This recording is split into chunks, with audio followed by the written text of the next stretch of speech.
सुंदरगढ़ जिले चांचल्य प्रेमर विफलता को नहीं प्रेमी और सहपाठी को हत्या कला ड्राइवर प्रेमिक कथार अच्छी प्रेम अंध से क्या माने ना कि शुणे ना कि देखा मध्य जाए ना प्रेम पागल युवक निज प्रेम जीवन में विफलता पर निए चरम पदक्षेप जघन्य हत्याकांड पर सबुदिन जीवन दीप लिभि जाए प्रेमिकार एवं निज जीवन सबुदिन अंधकार को ठेली दिए एवं बलि पड़े प्रेमिकार सहपाठी। उक्त दुखद घटना घटी सुंदरगढ़ जिला कुत्रा थाना अंतर्गत तुनमुरा पंचायत काशीपुरा ठारे घटी जघन्य हत्याकांड प्रेमिक ड्राइवर छुरामाड़े लिप्सा केरकेटा बयस आखापाखि 24 एवं लांजीबर्ना फांडी अधीनस्थ रुमाबाहाल ग्रामर सहपाठी प्रताप लाकरा बयस आखापाखि 26 हत्या करथिबा युवक जनक राजगांगपुर थाना अधीनस्थ जोरुमाल ग्रामर राजू नाग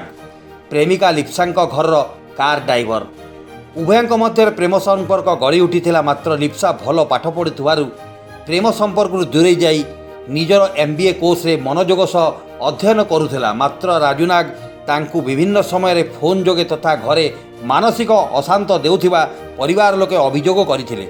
घटना दिन राजू फोन जोगे लिप्सा सह कथबार्ता होई देखा करिया को इच्छा प्रकाश करी राति प्राय 10 घटिका समय काशीपुराटारे पहुंची विभिन्न कथबार्ता आड़े लिप्सा को मरणांत आक्रमण करिथिला।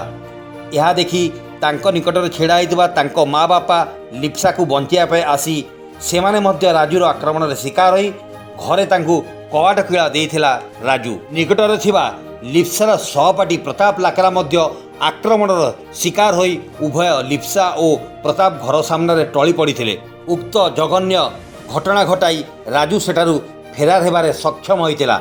घटना संबंध सूचना पाई साई पड़िशा लोके उभयंकु कुत्रा गोष्ठी स्वास्थ्य केन्द्र भर्ती कराइथिले। सेठारे लिप्सा मृत बोली डाक्टर सूचना देइथिले एवं प्रताप को अधिका चिकित्सा निमंते राउरकेला पठा जाइथिला। मात्र रास्तार प्रतापर प्राणवायु सबुदिन उड़ी जाइथिला। कुत्रा पुलिस घटना संबंध सूचना पाई जघन्य हत्याकांडर तदंत करुवा विशेष सूत्रु जमापड़ी।